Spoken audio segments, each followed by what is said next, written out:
The 2002 World Cup is that story. It is the story of Brazil, the most successful footballing nation in the history of the tournament. A country whose relationship with the World Cup had always been defined by joyful brilliance. The team of Pelé in 1958 and 1970. The team of Garrincha in 1962. The team that had given the sport its most beautiful expressions. But the 2002 World Cup is not really, in the deepest sense, the story of Brazil. It is the story of one Brazilian. One man who had been the best footballer in the world at 21 and had been broken at 22 and had spent 4 years trying to find his way back. Whose name was supposed to be carved into the highest tier of football's history. Whose body instead had betrayed him at the most public possible moment and in the most public possible way. Ronaldo Luis Nazario de Lima. R9. The phenomenon. The boy from Bento Ribeiro, who had emerged from Brazilian football in the early 1990s with a combination of pace and power and technical brilliance that nobody had quite seen before. Who had won the Ballon d'Or twice before his 22nd birthday.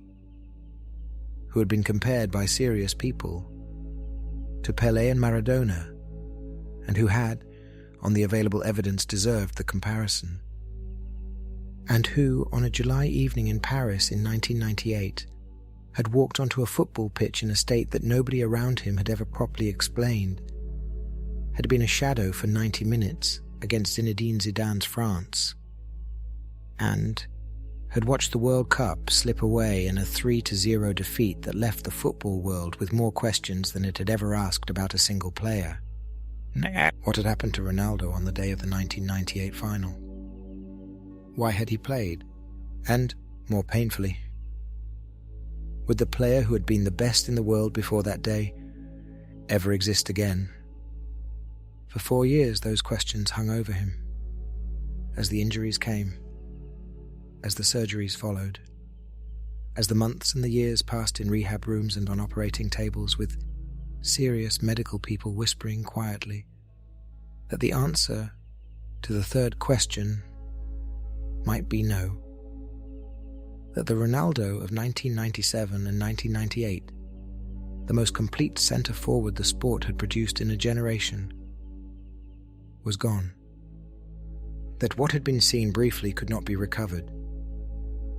This is the story of how it was recovered, of how a player who had been written off by half the football world dragged himself back to the highest level, of how a Brazil team that had collapsed during qualifying, that had changed managers 3 times, that had nearly failed to reach the tournament at all, somehow arrived at the 2002 World Cup and produced one of the most complete runs in the competition's history, of how, across one summer in Japan and South Korea, the player who had walked through the 1998 final, as though he wasn't there, scored 8 goals in 7 matches, won the Golden Boot, and lifted the trophy that had been taken from him in Paris, of the redemption, the full, complete, almost unbearably emotional redemption of the greatest centre-forward of his generation.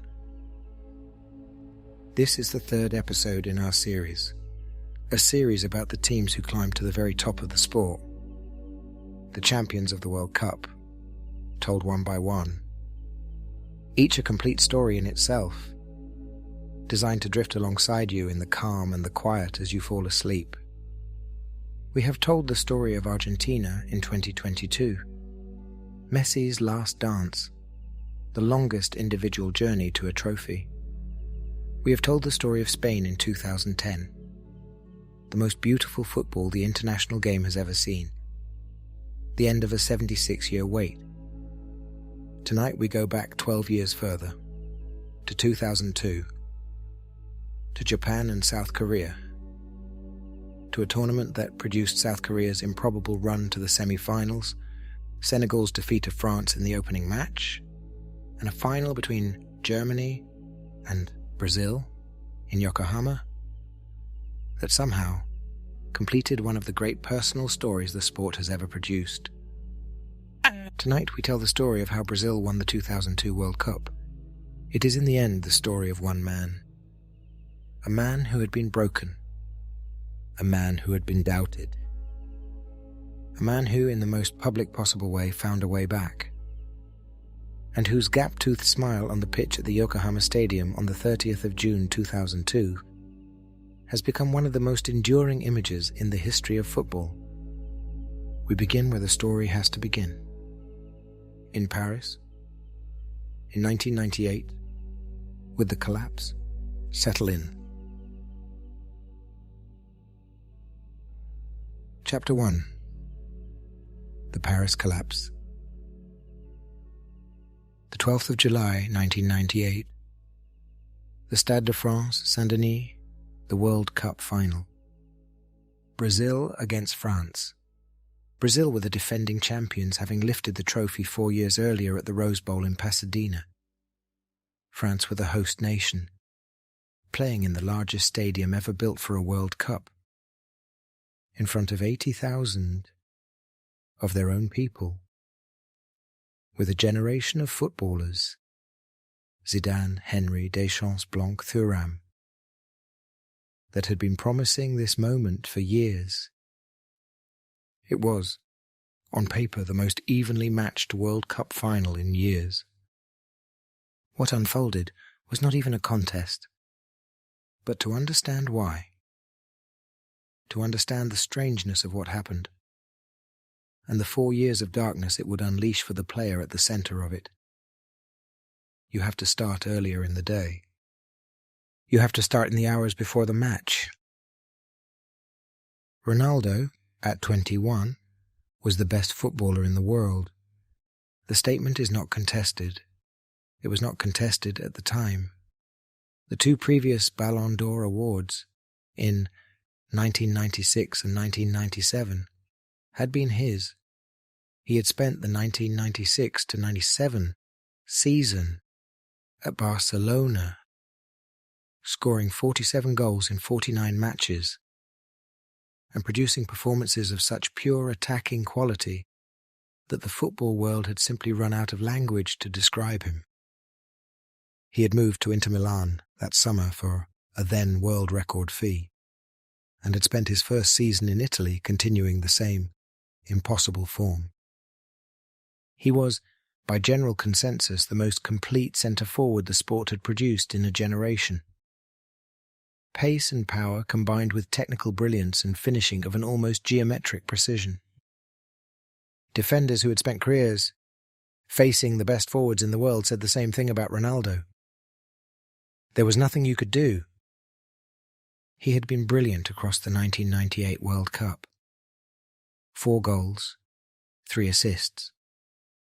The semi-final win against the Netherlands on penalties, in which he had scored Brazil's opening goal and converted his shootout kick. With the composure of a player completely at home on the biggest stage, he was the favourite for the Golden Ball. He was the focal point of the Brazilian team. He was the player the football world had come to Paris to see lift the trophy. And then, on the morning of the final, something happened. What it was exactly has never been fully clarified. The accounts that have emerged across the years are not entirely consistent. What is known is this. In the hotel on the day of the match, Ronaldo had some kind of medical episode. The most common description, used by teammates who were in the room and by team doctors who later spoke to the press, is that he suffered a convulsion, a seizure, his body shaking uncontrollably. His teammate Roberto Carlos has spoken of finding him unconscious on the floor. The team doctor was called. The hotel was put on high alert. Ronaldo was taken to a hospital. He was examined. The tests that were run that afternoon, to the extent that they could be run in the available time, did not reveal an obvious cause. Heart scans were clear. There was no evidence of anything that should have been disabling. What had caused the seizure? stress, an adverse reaction to a painkiller he had been taking for a knee problem, something else entirely? The honest answer, even today, is that nobody knows. The medical reports that have emerged are partial. The explanations from those involved have shifted across the years. The episode itself remains one of the most discussed and least understood moments in the history of the sport. Ronaldo's name was initially left off the team sheet that was submitted to FIFA for the match. Then it was added back.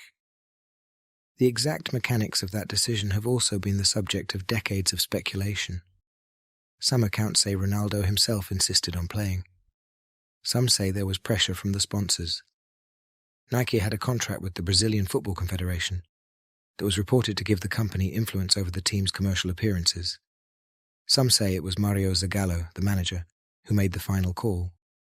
What is undisputed is that Ronaldo walked onto the Stade de France pitch on the evening of the 12th of July 1998, in a state that nobody who saw him could fully describe. For 90 minutes he played as though he was not there. The Ronaldo who had terrorized opponents across the previous 2 seasons. The player whose movements had been impossible to track, whose finishes had been impossible to predict, whose physical and technical combination had made him uniquely dangerous, did not appear in the Stade de France that night. What appeared instead was a body wearing the number 9 shirt. A body that ran. A body that occasionally received the ball. A body that looked, at times, as though it was uncertain about what it was supposed to be doing. The eyes were the thing that stayed with the people who watched. The cameras kept returning to them across the match. There was something absent in them, something missing. France played.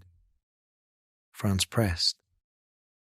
France produced the football of a team that had identified, before kick-off, that the player they had been most worried about was not himself, and that the opportunity had to be taken.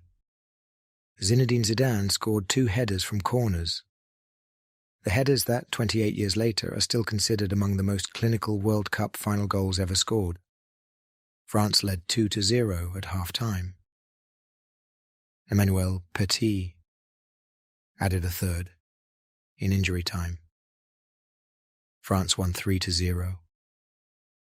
Brazil, the defending world champions, the favourites, the team built around the best player in the world, had been comprehensively beaten in a World Cup final. Ronaldo had touched the ball 7 times in attacking positions across 90 minutes. He had not had a single shot on target, and when the final whistle blew, he walked off the Stade de France pitch with the same expression he had carried throughout the match. Distant, absent, as though the events of the previous 90 minutes had been happening to someone else. The reaction was immediate and brutal. In Brazil, the search for explanations began before the players had left the pitch. How could the team that had won in 1994 have lost like this? Why had Ronaldo played at all? Who had decided to put him on the pitch when the morning's events should have ruled him out? Conspiracy theories proliferated. The most common one, never proven but never quite refuted, was that Nike had pressured the team to play Ronaldo because the company's marketing campaign for the tournament had been built around him.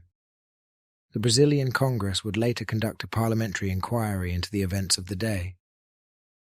The inquiry would last for months. It would not produce a definitive explanation. In the Brazilian press, the recriminations were immediate. The manager Zagallo was blamed.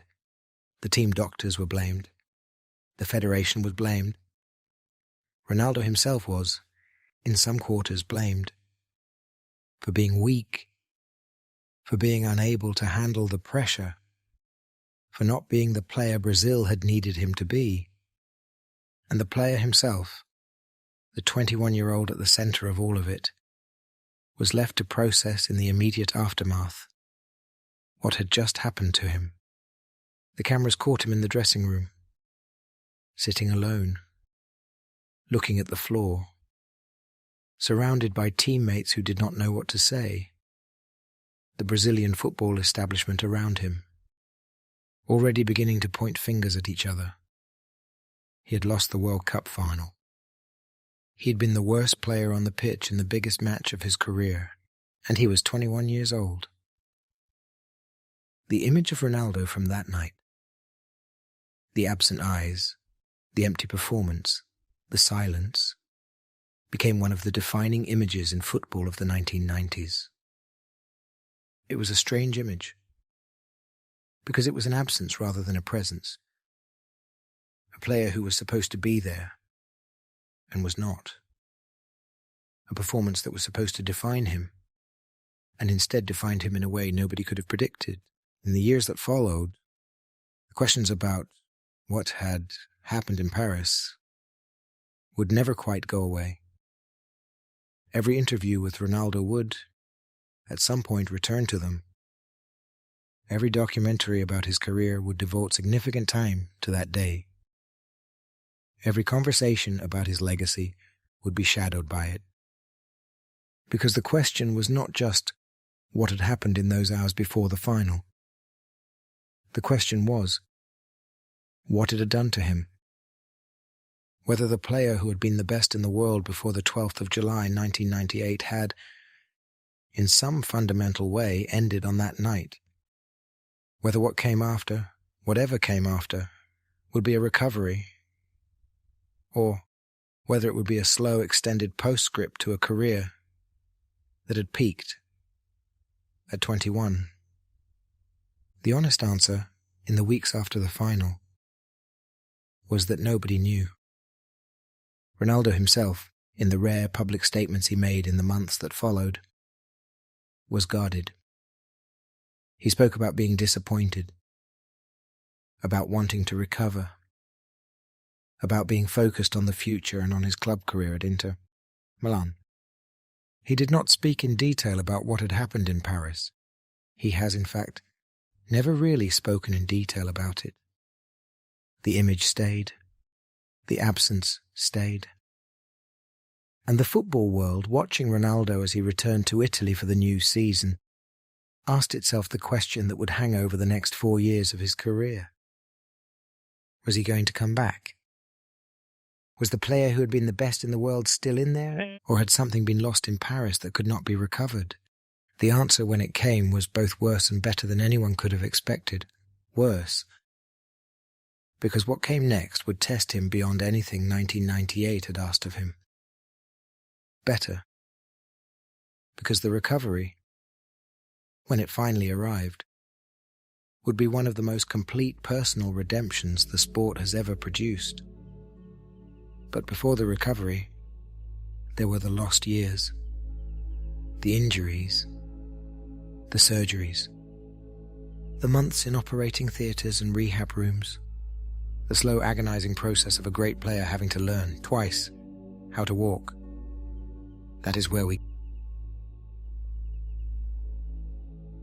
Chapter 2. The Lost Years. The summer of 1998 ended.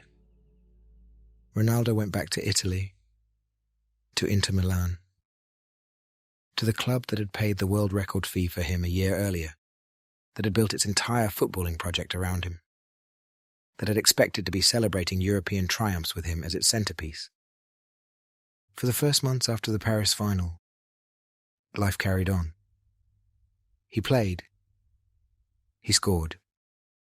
He produced moments that recalled the player he had been before the World Cup.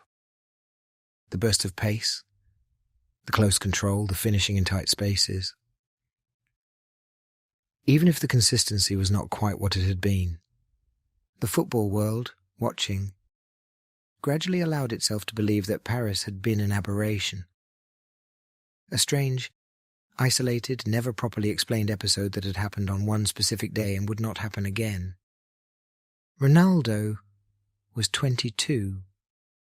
He was the best forward in the world.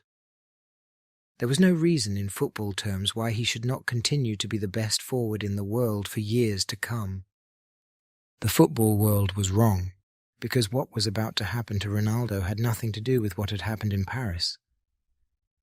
It had to do with his body, and specifically with one tendon in his right knee that had, unknown to anyone, been telling him for some time that it could not carry the demands he was placing on it. The first warning came in November 1999. Inter Milan against Lecce in a Coppa Italia match. Routine fixture. Routine action. Ronaldo received the ball, turned, and felt something wrong in his right knee. He came off the pitch. The medical examination that followed identified the problem. A partial rupture of the patella tendon. The patella tendon is the cord of tissue that connects the kneecap to the shin bone. It transmits the force of the quadriceps muscle to the lower leg. For a footballer, particularly a powerful, explosive forward, whose game was built on acceleration and direction changing, it is one of the most critical pieces of anatomy in the body. A partial rupture meant that the tendon was damaged but not completely torn. The decision was made to treat it conservatively. Rest. Rehabilitation. The hope that the tendon would heal and that Ronaldo could return to football without surgical intervention. The hope did not survive long. 5 months later, April 2000, Inter Milan against Lazio in the final of the Coppa Italia. Ronaldo, having been working his way back to fitness through the previous months, was starting. Inter were a goal up early. The match was being played at a high tempo. 6 minutes in, Ronaldo received the ball, wide, on the right. He turned. He pushed off his right leg to accelerate, and his right knee gave way completely. The replays of what happened are still difficult to watch. There is no contact with another player. There is no collision, no foul, no external force. There is simply a player pushing off, and a knee that does not respond. Ronaldo falls forward. His right leg buckles in a way that knees are not supposed to buckle. He lands. He grabs his knee, he looks up. The expression on his face, the camera's caught it, is one of complete and immediate understanding. He knew exactly what had just happened. There was no confusion. There was no wondering whether it might be minor. He looked at the sky, and his eyes filled, and he simply lay on the pitch, knowing. The patella tendon in his right knee had ruptured completely. The same tendon that had partially ruptured 6 months earlier had now snapped, completely, 6 minutes into his comeback match. The medical staff came on. He was taken off the pitch on a stretcher. The camera stayed on him. He had his hand over his eyes. He was openly weeping. The supporters in the stadium, Lazio fans who normally would have been celebrating an opposition striker being injured, were applauding him. There was a recognition, even in that moment, that something more than a routine injury had just happened.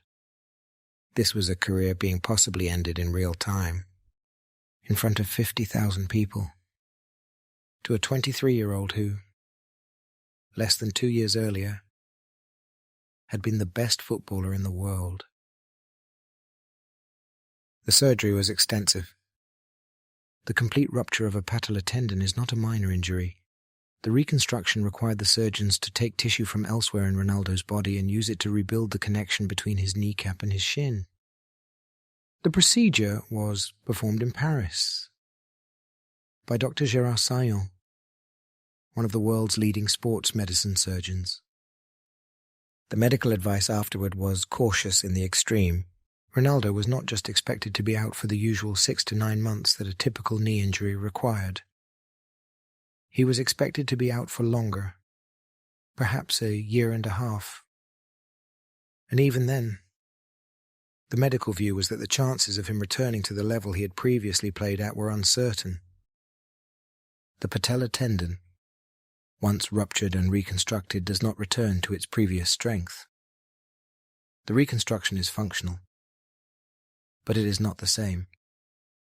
The explosive movements that had defined Ronaldo's game, the acceleration from standing, the lateral changes of direction, the ability to push off either leg with full force, were exactly the kinds of movements that placed the most stress on the reconstructed tendon.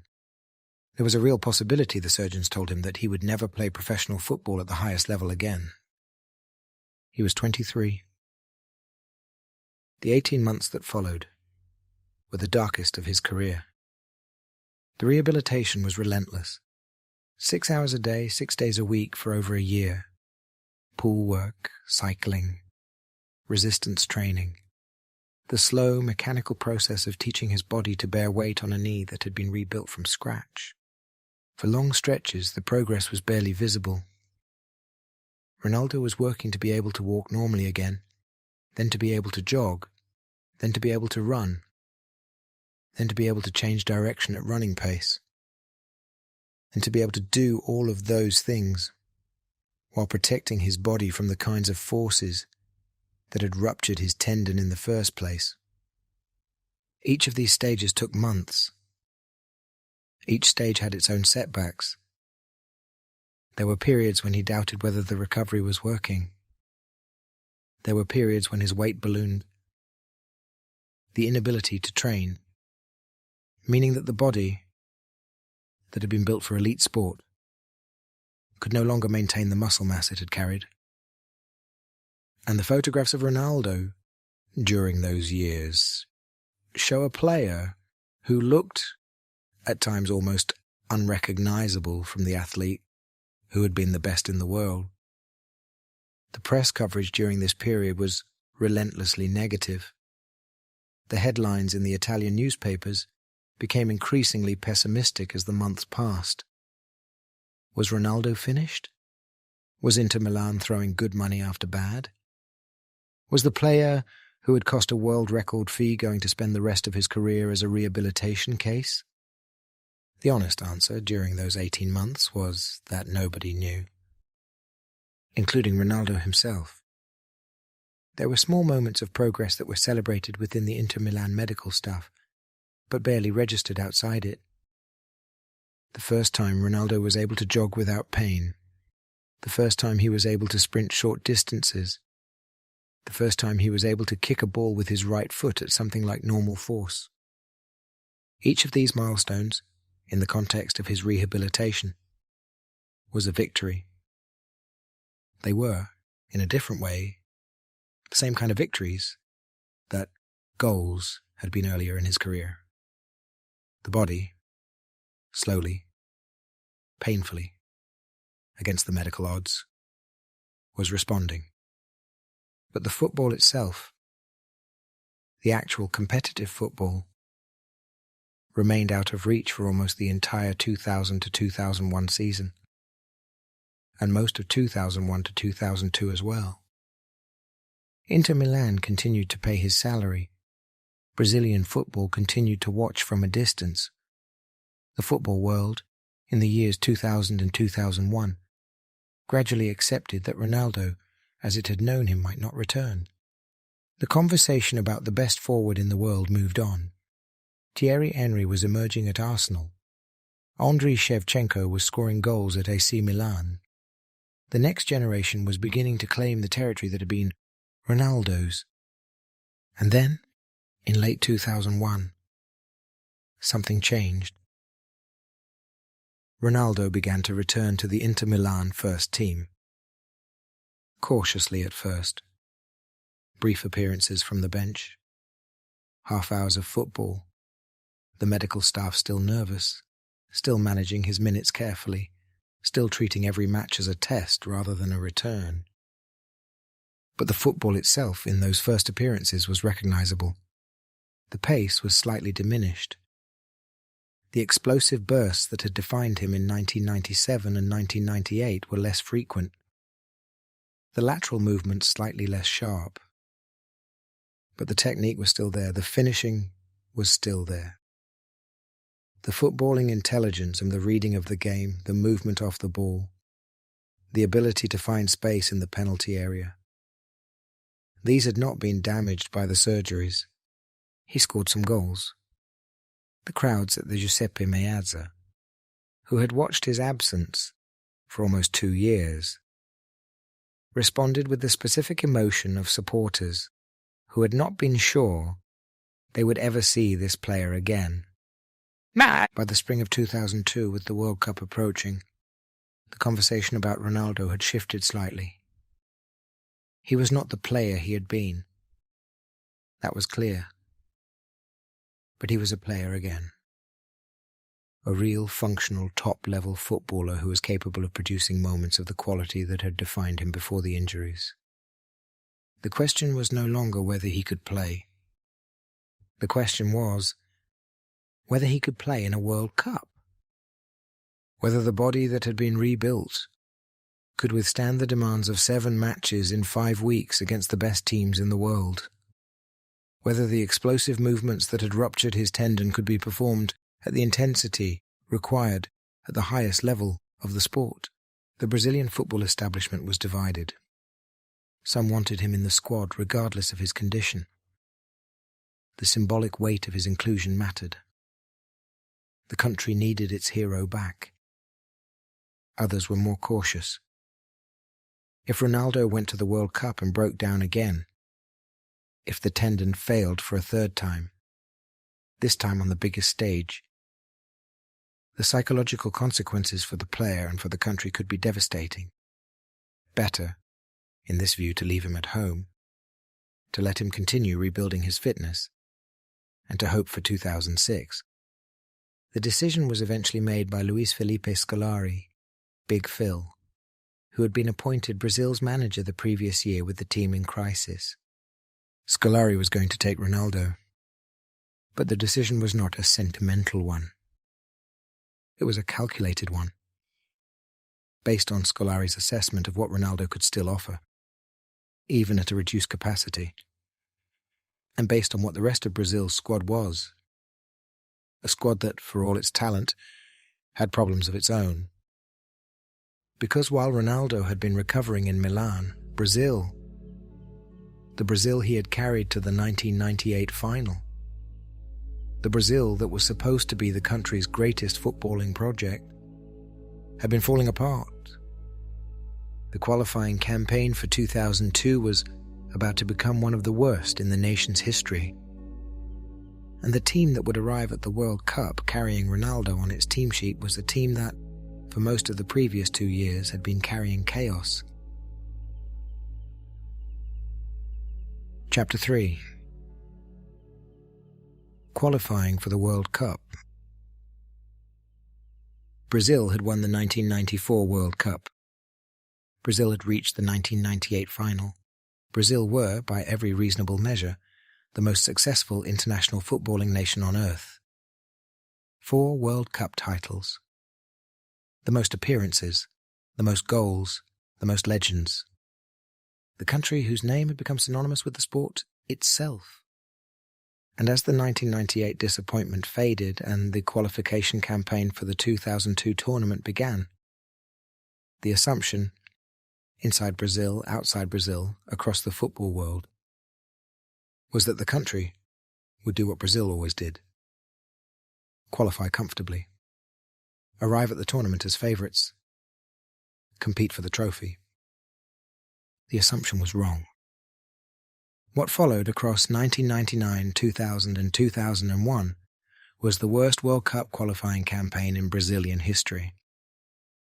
A campaign so bad that there were genuine moments when Brazil were in real danger of not qualifying for the World Cup at all. The first signs of trouble came in the summer of 1999. The Copa America, held in Paraguay. Brazil arrived as defending champions and lost in the final to Mexico. The defeat itself was not a catastrophe. Mexico were a good team and the Copa America had often produced surprises. But the football Brazil had played across the tournament had been concerning. Inconsistent, lacking the fluency and the attacking authority that had defined previous Brazilian sides. There were murmurs in the Brazilian press. Was something wrong with the national team? Was the post-1998 hangover lasting longer than expected? Was the squad in transition in a way that nobody had quite acknowledged? The qualifying campaign for 2002 began later that year. It would be the longest in CONMEBOL history.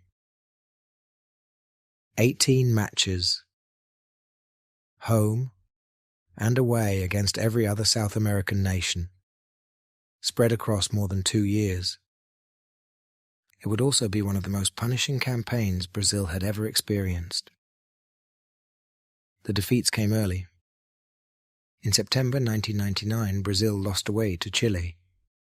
Brazil had not lost a qualifier in their own continent for decades. The defeat was treated as an aberration. Then they lost to Paraguay, to Argentina, to Ecuador. By the end of 2000, Brazil, 5-time world champions, the most successful nation in the tournament's history, had a qualifying record that included multiple defeats and a position in the South American standings that placed them in genuine danger of missing out on automatic qualification. The Brazilian press, accustomed to writing about the national team in the language of confident expectation, did not have a vocabulary for what was happening. The headlines became increasingly alarmed, then increasingly angry, then by 2001 increasingly desperate. The manager at the start of the campaign had been Vanderlei Luxemburgo. He was fired. His replacement was Emerson Leão. He was fired too. Each managerial change was supposed to bring stability and a return to form. Each one, instead, produced further inconsistency, further questions, further losses. By the middle of 2001, Brazil had reached a point that would have been unimaginable 2 years earlier. They were genuinely in danger of failing to qualify for the World Cup. The depth of the crisis was perhaps best captured by a single result. In June 2001, Brazil lost 1-0 at home to Paraguay. At home. Brazil did not lose at home. Particularly not in qualifying. Particularly not to Paraguay, a respectable team but one Brazil had historically dominated. The defeat sent the Brazilian football establishment into the kind of crisis that had not been seen in decades. There were public protests outside the headquarters of the Brazilian Football Confederation. Players received hate mail. The manager, Emerson Leão, was fired within days. His replacement was Luis Felipe Scolari, who had managed Palmeiras to a Copa Libertadores triumph 2 years earlier. Scolari was a different kind of figure to the managers who had preceded him. He was, by reputation, a hard man, a former defender, known for his blunt manner with players and his willingness to fight publicly with the press when he believed he was being unfairly treated. He was nicknamed Felipão, Big Phil. He arrived in the Brazil job in June 2001 with the team in chaos. 6 qualifiers remaining, their position in the standings precarious, the public turning against the squad, and the most footballing-obsessed country on earth staring at the genuine possibility of not being at the World Cup for the first time since 1934. Scolari's task in those 6 matches was simple in concept and almost impossible in practice. Get Brazil to the World Cup by any means necessary. Scolari's approach was, in the context of Brazilian football, controversial. He came in and made the team harder, more defensive, more physical, more committed to the kind of pragmatic football that had never been part of Brazilian footballing identity. The traditional Brazilian style, possession, technical brilliance, attacking flair, was, in Scolari's analysis, a luxury the team could not currently afford. What the team needed first was to stop losing matches. What the team needed first was to defend properly, to compete physically, to grind out the results that would keep the qualification alive. He brought in players who fit that vision. Dida in goal, Roque Jr. and Lucio in defence, Gilberto Silva in midfield. He moved away from the more flamboyant players who had been part of previous Brazil squads in favour of footballers who would do the hard work. The Brazilian press hated it. The football was ugly. The matches were tight. The patient, attacking, joyful style that had been Brazil's identity for half a century was gone, replaced by something that looked like German football or Italian football. Efficient, defensively organised, willing to win 1-0 if 1-0 was what the match required. There were calls for Scolari to be sacked, even as he was producing the results that the team desperately needed. He was accused of betraying Brazilian football culture, of bringing European pragmatism to a country whose footballing identity was supposed to transcend such concerns. Scolari did not care. He was famously, publicly unbothered by the criticism. When journalists pressed him on the philosophical questions, he batted them away. His job was to qualify Brazil for the World Cup. The way he was going to do it was the way he had decided to do it. The conversations about beautiful football could wait until after the team had actually reached the tournament. The qualification was scraped through. Brazil won some of their remaining matches. They drew others. They lost one more, to Bolivia, in altitude, in a result that briefly threatened to derail everything again. By the time the final matches of the campaign were played, Brazil had qualified for the World Cup, but they had qualified third in their group, behind Argentina and Ecuador, the lowest qualifying position in their history. It was not a triumphant qualification. It was a survival, but it was a qualification. Brazil were going to the World Cup, and the manager who had got them there, the hard, pragmatic, publicly unloved Luiz Felipe Scolari, was going to be the one taking them to Japan and South Korea in the summer of 2002. The Brazilian public, in the immediate aftermath of qualification, was divided. There was relief. Of course there was relief. The horror of missing out had been real, and that horror had been averted. But there was also anxiety. The team that had qualified was not the team that Brazilians wanted to send to a World Cup. The football had been ugly. The performances had been inconsistent. The squad, while talented, did not seem to add up to the kind of cohesive force that had won the country its previous 4 titles. The forecasts for 2002 were modest. Most analysts predicted a quarter-final exit. Some thought Brazil might struggle to get out of the group stage. The bookmakers had France as favourites, then Argentina, then Germany. Brazil were ranked 4th or 5th in the betting markets, the lowest pre-tournament ranking the country had been given in living memory. The expectations for the first time in decades were almost non-existent. What Brazil did have, though, was a squad that, despite the chaos of qualifying, contained extraordinary individual talent.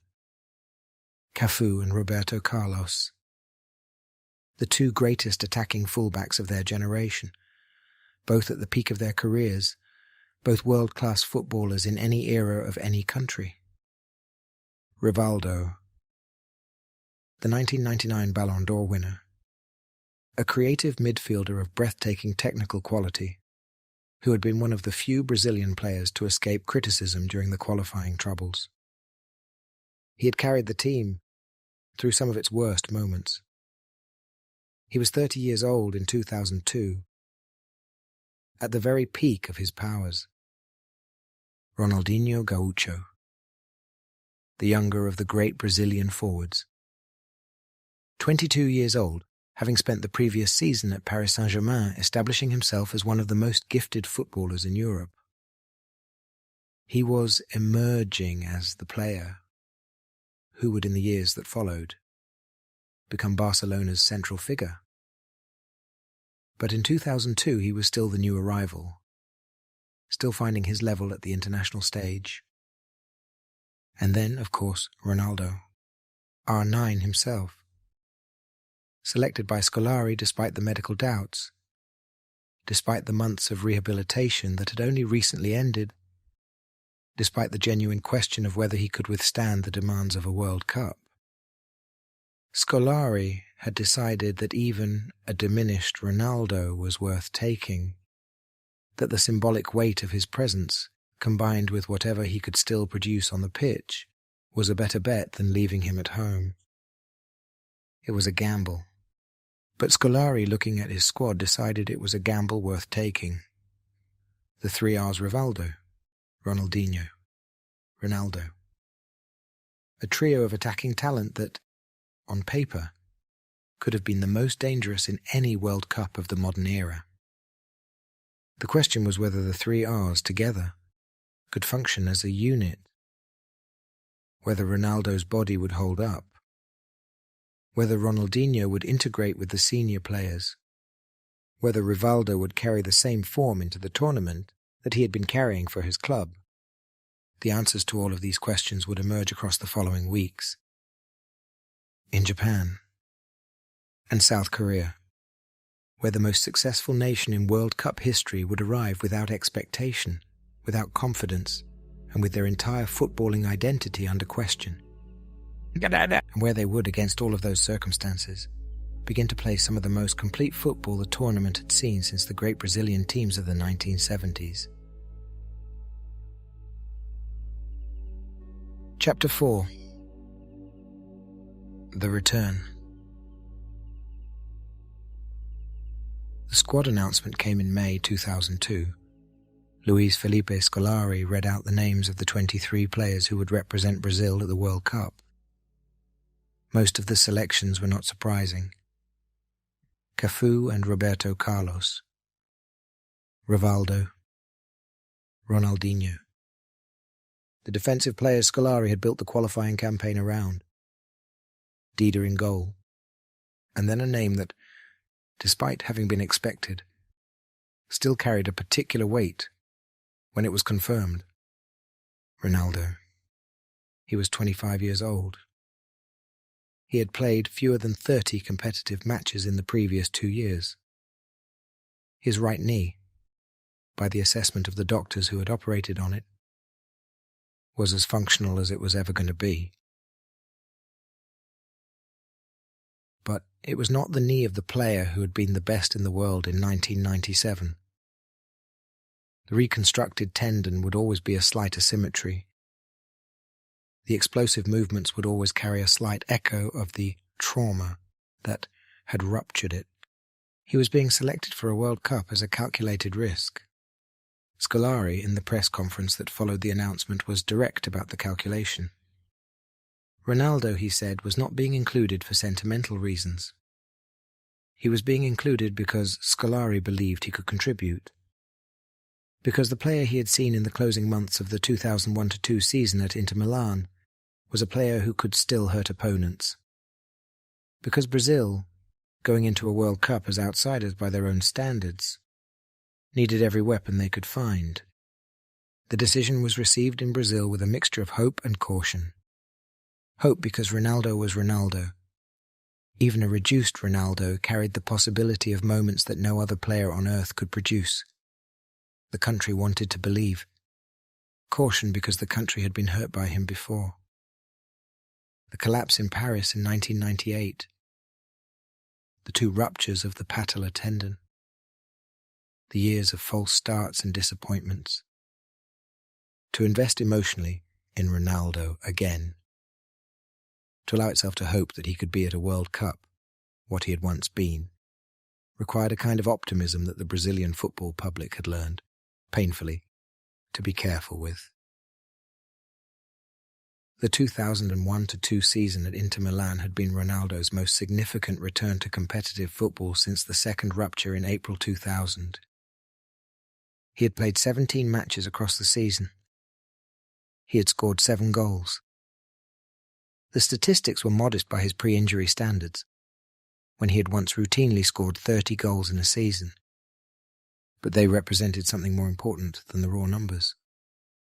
They represented a player playing, functioning, completing matches, recovering between fixtures, producing the kind of football in shorter bursts that recalled the player he had been.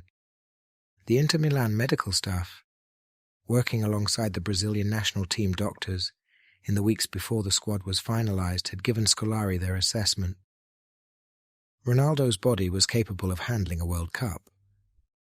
Not at the intensity he had handled World Cups before, but at a managed intensity, with careful rotation and rest between matches. He could play. He would need to be protected. He could not be expected to play all 7 matches in full if Brazil went all the way. He would need to be substituted off when his condition required it. He would need to be brought on and taken off, based on tactical needs rather than the symbolic weight of his presence.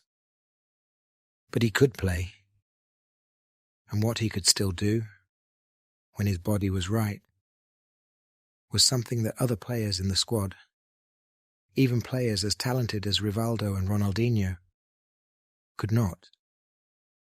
He could score goals. Specifically the kind of goals that decided World Cup matches. In the weeks leading up to the tournament, Brazil's preparation took on an unusual character. Most of the squad knew each other from their club careers in Europe. Most had played together at various points across the past several years. The tactical work Scolari needed to do was about refining roles and patterns, rather than introducing new ideas. But the work around Ronaldo was different. The tactical work was about figuring out how to use a forward whose body could not be relied upon for 90 minutes, how to construct attacks that gave him chances in the spaces where he was most dangerous, how to balance his presence in the team with the need for defensive shape and physical work that Scolari had built the qualifying campaign on. The solution Scolari arrived at was a system that became known later as the Magic Quadrilateral. A 3-5-2 formation, with Cafu and Roberto Carlos as the attacking wingbacks providing the width. Rivaldo operating as a free roaming creator behind the front two, and Ronaldo paired with Ronaldinho up front. Ronaldinho in this system did much of the running. He pressed the opposition. He linked midfield to attack. He covered ground that Ronaldo no longer needed to cover. His youth and his fitness were the foundation that allowed the older, slower, less mobile Ronaldo to focus on the one thing he was still uniquely capable of doing, arriving in the penalty area at the right moment, finishing. It was a system that demanded extraordinary technical quality from every player in attacking positions. Rivaldo would have to be at his peak. Ronaldinho would have to integrate at senior international level for the first time. Cafu and Roberto Carlos would have to deliver the kind of attacking fullback play that they had been producing for their clubs, but had not always brought consistently to international duty. Most of all, the system depended on Ronaldo being Ronaldo, on the body holding up, on the technique and the finishing being as good as they had ever been in the few moments per match that Ronaldo would actually have on the ball. If the system worked, Brazil could be dangerous. If it did not, if Ronaldo broke down, if Rivaldo's form dipped, if Ronaldinho could not adapt, Brazil could be eliminated early and the football world's modest pre-tournament forecasts would be proven correct. The squad travelled to Asia in late May. The 2002 World Cup was the first ever to be held outside Europe or the Americas. It was being co-hosted by Japan and South Korea, two nations whose relationship had been complicated for decades and whose joint bid for the tournament had been a political achievement as much as a footballing one. The matches would be split across the two countries. The travel demands on the participating teams would be significant. The climate, humid, often very hot, would be different from anything the European and South American teams were used to. Brazil's group matches were all in South Korea. Their first match was in Ulsan, in the southeast of the country, against Turkey. The opening match of their tournament was scheduled for the 3rd of June 2002, a Monday, early afternoon local time. In the days before the match, the squad trained. The atmosphere in the camp, by all accounts, was a strange combination of low expectations and quiet confidence. Low expectations because the public narrative going in had been so pessimistic. Quiet confidence because the players, training together, were beginning to sense that the squad they had assembled might actually be good, that the system Scolari had built might actually function, that the attacking talent at their disposal might actually produce the kind of football they had been hoping for. And Ronaldo in particular was beginning to look like himself in training. The pace was still slightly diminished compared to 1998. But the touches, the movements, the finishing in shooting drills, these had returned to a level that the Brazilian medical staff and coaching staff were watching with something approaching wonder. The body that had been broken twice was holding. The technique that had been buried under 2 years of rehabilitation was emerging again. Whether it would all hold together in competitive matches against opposition that was specifically trying to stop him remained to be seen. The Turkey match on the 3rd of June 2002 would be the first test. And what happened across those 90 minutes would set the tone for everything that followed. Chapter 5. The Group Stage. The 3rd of June 2002. Ulsan, South Korea. Brazil against Turkey. The opening match of Brazil's World Cup campaign. The first competitive match for many of the squad in Asia. The first sight, for the watching football world, of whether the Brazilian team that had stumbled through qualification could actually function at the tournament itself. Turkey were not minnows. They were a quality opponent. A team with genuine talent, with players like Hasan Şaş and İlhan Mansız and Rüştü Reçber in goal, and with a manager in Şenol Güneş who had organised them into one of the most cohesive units in the competition. They had been improving steadily through European football for the previous several years. Their squad was experienced, technically competent, and entirely capable of beating Brazil, if Brazil were not at their best. The match was a test from the opening whistle. Brazil started cautiously. Scolari's pragmatic instincts were visible in the early stages. The team sat slightly deeper than the famous attacking Brazilian sides of the past, content to absorb pressure and counter through the pace of Cafu, Roberto Carlos, and the front three. Ronaldo, in particular, was visibly being managed, his movements measured, his sprints brief and deliberate, his involvement in the build-up play limited to the moments when his presence could most decisively shape the chance. Turkey created the better chances in the first half. They forced Marcos, the Brazilian goalkeeper, into several saves. They threatened from set pieces.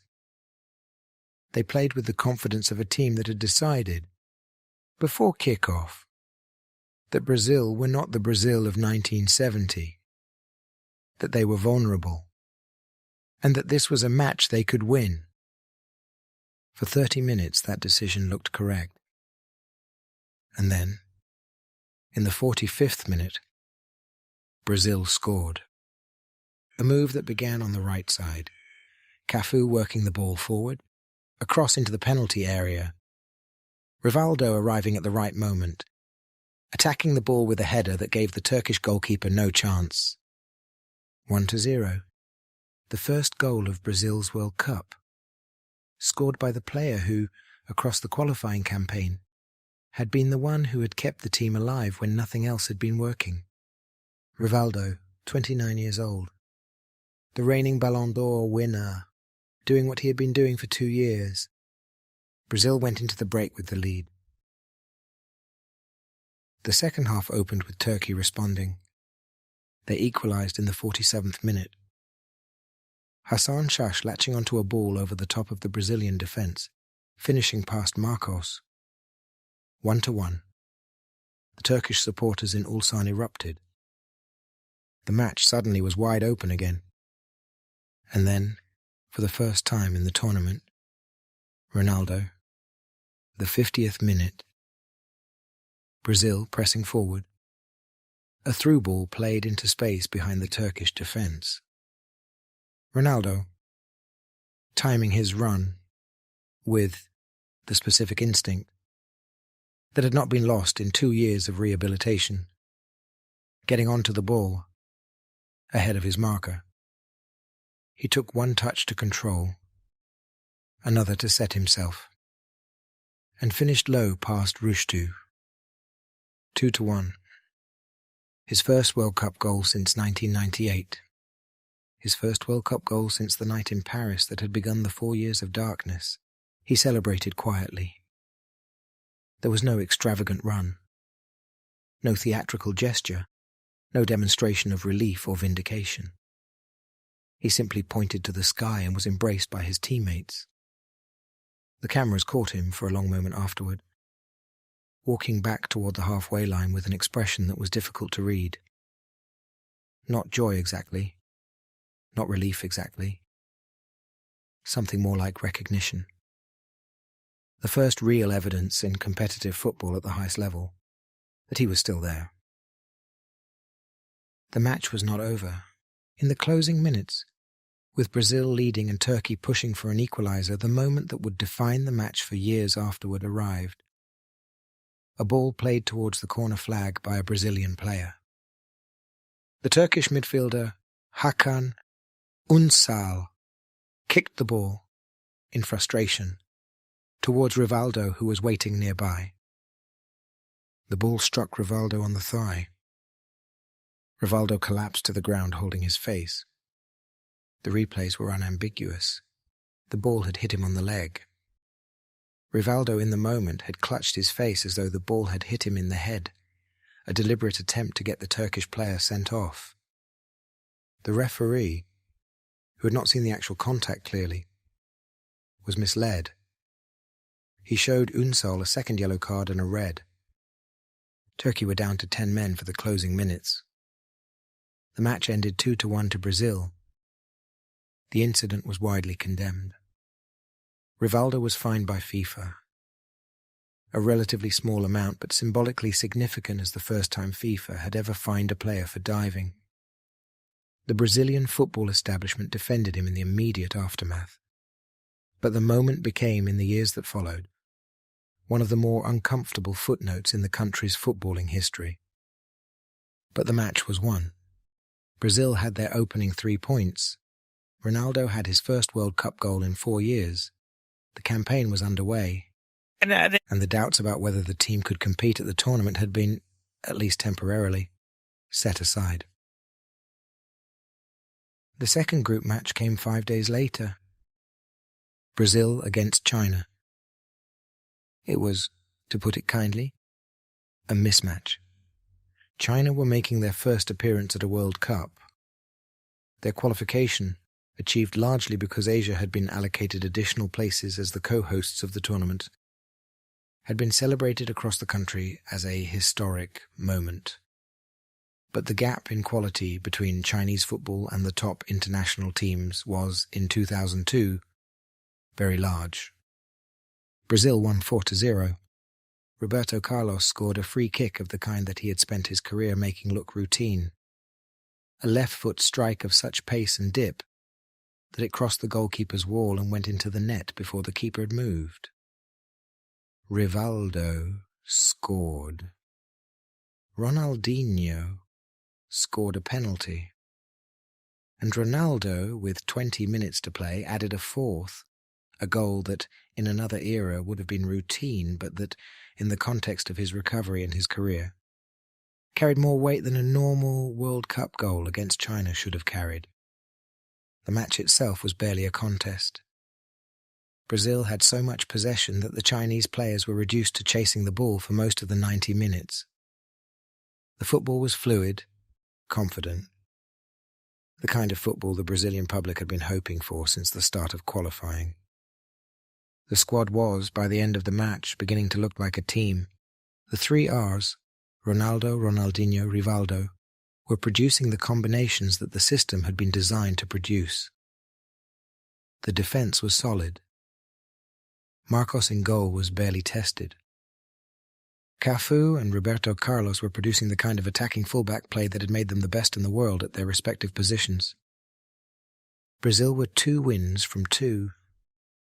They had scored 6 goals and conceded 1. The qualification chaos of the previous 2 years was already beginning to feel like a different country's problem. The third group match was against Costa Rica. By the time it was played, Brazil's qualification for the knockout rounds was already secure. Scolari had the luxury of rotating his squad, of giving minutes to his fringe players, of managing Ronaldo's fitness for the rounds that would matter more. He used the luxury. Several changes were made. Ronaldo started but was substituted off after 65 minutes. Rivaldo also came off early. Scolari was not interested in winning the group stage match by an impressive margin. He was interested in arriving at the knockout rounds with his best players fresh. The match was won 5-2. Brazil were, despite the changes, simply too talented for Costa Rica to handle. Ronaldo scored twice, his 4th goal of the tournament, then his 5th, both arriving from the kind of clinical penalty area finishing that had defined him before the injuries. Rivaldo scored. Edmilson, the defensive midfielder, scored an extraordinary overhead kick from inside the penalty area that became one of the most replayed individual goals of the tournament. 3 wins from 3. 11 goals scored, 3 conceded. Brazil had finished top of their group with maximum points. The pessimism that had defined the lead up to the tournament was, by the end of the group stage, beginning to look misplaced. The narrative around Brazil had shifted. The Brazilian press, which had spent 2 years criticizing Scolari, was beginning to soften. The football, particularly in the matches against China and Costa Rica, had been recognizably Brazilian. Fluid, attacking, joyful. The system had worked. The forwards had scored. The defence had held. The football world, which had ranked Brazil as outsiders going into the tournament, was beginning to reconsider. France, the defending champions, had been eliminated in the group stage without scoring a goal. Argentina, ranked 2nd going in, had also gone out at the first hurdle. The path through the bracket for Brazil was opening up in ways that nobody had predicted. But the most important development of the group stage had nothing to do with the standings or the results. The most important development was Ronaldo. He had scored 4 goals in 3 group matches. He had completed almost full 90 minutes on multiple occasions. His body had held. The reconstructed tendon had not given way. The condition that everyone, including quietly Scolari and the Brazilian medical staff, had been worried about, was holding. He was scoring goals. He was creating chances. He was producing the kind of football that he had not produced in competitive matches for 4 years. The Brazilian public, watching him, was beginning to allow itself to hope again. The Ronaldo of 1998 had not, in any complete sense, returned. The pace was slightly diminished. The explosive bursts were less frequent. but the player he had become.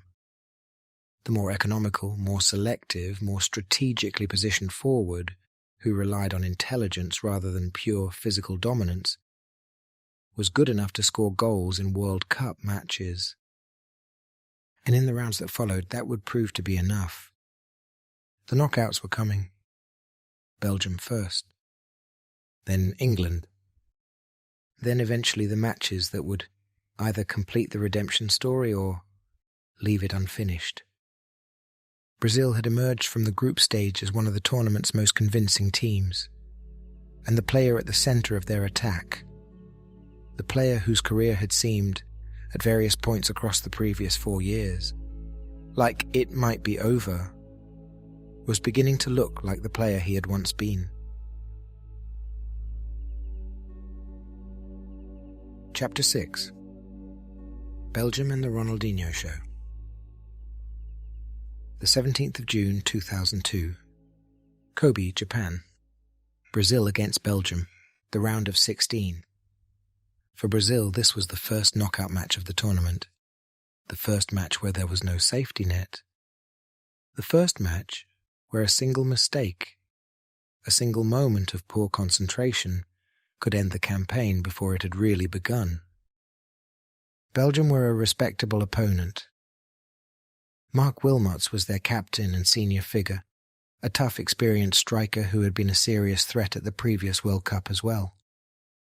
They were organised, disciplined, capable of frustrating better teams through defensive shape and physical commitment. They were not going to be easy to break down. And for the first time in the tournament, Brazil were going to be tested by an opponent that was committed not to attacking them, but to defending against them. The match was tight from the opening whistle. Belgium set up to defend deep. 2 compact lines of 4, sitting in their own half, content to absorb pressure and look for opportunities on the break. The Belgian players knew that they could not match Brazil for technical quality across the pitch. What they could do was deny Brazil the spaces in which their technical quality became dangerous. For the first half, the tactic worked. Brazil had the ball. Brazil moved it around. Brazil probed for openings. But Belgium did not break. The chances Brazil created were half chances. Efforts from outside the area, headers from crosses that did not quite find the target, shots that were blocked or saved. The 35th minute brought the moment that would have changed the match if it had stood. Mark Wilmots, the Belgian captain, rose to meet a cross and headed the ball into the Brazilian net. The Belgian celebrations began. The referee, Peter Prendergast of Jamaica, disallowed the goal. The reason was unclear. The footage suggested it was a perfectly legitimate goal. There had been no obvious foul, no offside, no infringement that the replays could identify. The referee's decision became, in the years afterwards, one of the more controversial calls of the tournament.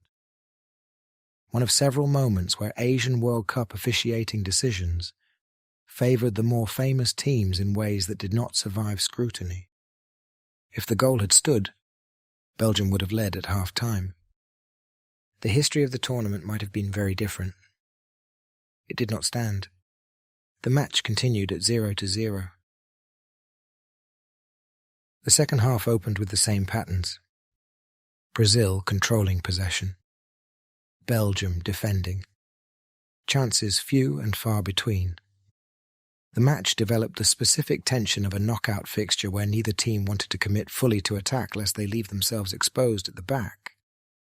And then, in the 67th minute, Brazil scored.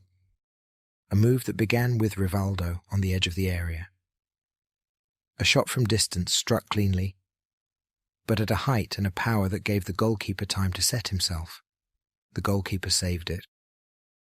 The rebound spilled into the path of Rivaldo himself, who collected the ball and finished it past the goalkeeper at the second attempt. 1-0 was not a beautiful goal. It was a goal of patience and persistence. the goal of a team that had been working at a problem for 67 minutes and had finally found a way through. The remaining 23 minutes plus stoppage time were managed in the way Brazilian teams of the past had managed knockout matches. The ball was kept. Belgium were pulled out of their defensive shape as they tried to chase the equaliser. The spaces opened up. Ronaldo added the second goal in the 87th minute. A clinical finish from a Kleberson pass struck low past the goalkeeper with the right foot of a player who, for an instant, looked exactly like the player he had been in 1998. 2-0. Brazil were through to the quarter-finals. The match had been ugly in stretches. It had required the disallowed Wilmot's header to fall their way. It had required patience and discipline rather than the flowing attacking football that had characterized the group stage. But it had been won. And the quarter-final draw, when it was made, produced the match that everyone in the tournament, and most of the watching football world, had been hoping for. Brazil against England. The 21st of June 2002. Shizuoka, Japan. Brazil against England. For the watching football world, this was the match of the tournament. England, under Sven-Göran Eriksson, had assembled one of the strongest squads in their modern history. David Beckham, Michael Owen, Steven Gerrard, Rio Ferdinand, the famous Golden Generation, at the peak of its powers.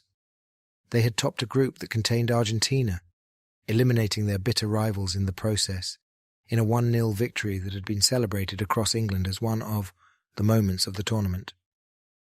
They were expected by many to win this match. The English press in the days before the quarter-final wrote about Brazil with respect, but not with fear. The Brazilian forwards, Ronaldo, Rivaldo, Ronaldinho, were dangerous, of course. But England's defence was excellent. Their midfield was capable. Their attacking weapons, particularly Beckham and Owen, were a serious threat. The match itself, for a long stretch, went exactly as England would have wanted it to. The 23rd minute. England. A long ball forward. A misunderstanding between Lucio and the goalkeeper Marcos.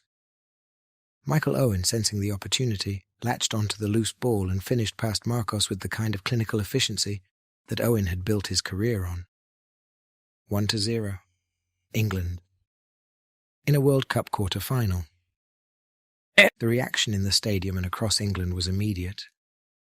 This was the match they had been hoping to win. This was the moment that the Golden Generation had been building toward.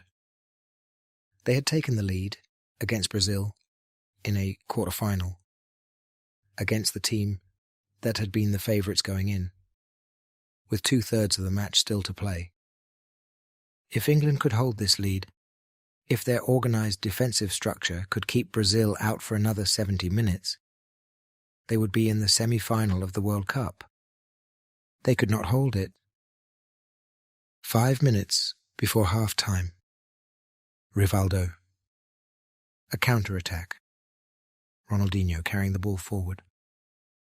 The Brazilian winger spotting Rivaldo, making a run into the area, slipping the ball through to him. Rivaldo controlling, setting himself, striking the ball low past David Seaman. 1-1. The match went to half-time level. England, who had been a goal up, were now even. Brazil, who had been chasing, had drawn level just before the interval, the worst possible time for England to concede. And then, 5 minutes into the second half, came the moment. The moment that would define Ronaldinho's tournament, and that would enter the permanent history of the World Cup as one of the most discussed goals in the competition's modern era. The 50th minute. A foul on Ronaldinho, some 35 yards from goal, on the left side. A free kick to Brazil. From the angle and the distance, the obvious option was a cross into the box. The English defenders set up to defend the cross. David Seaman positioned himself toward his near post. expecting the ball to be delivered into the area for one of the Brazilian forwards to attack. Ronaldinho stood over the ball. He looked up. He saw Seaman's positioning. He saw the gap above the goalkeeper toward the back post, and he struck the ball. What happened next has been debated for the rest of football's history. Ronaldinho hit the ball with the inside of his right foot, with a strange combination of pace and float, with topspin that made the ball dip in a way that crosses do not normally dip, and shots do not normally dip either. The ball travelled in a curving arc, over and beyond Seaman, who was caught wrong-footed. He tried to backpedal, then tried to dive backwards, then realised that the ball was going to land in the goal regardless of what he did. It dipped over his outstretched hand. It crossed the line. It landed in the back of the net. 2-1. Brazil.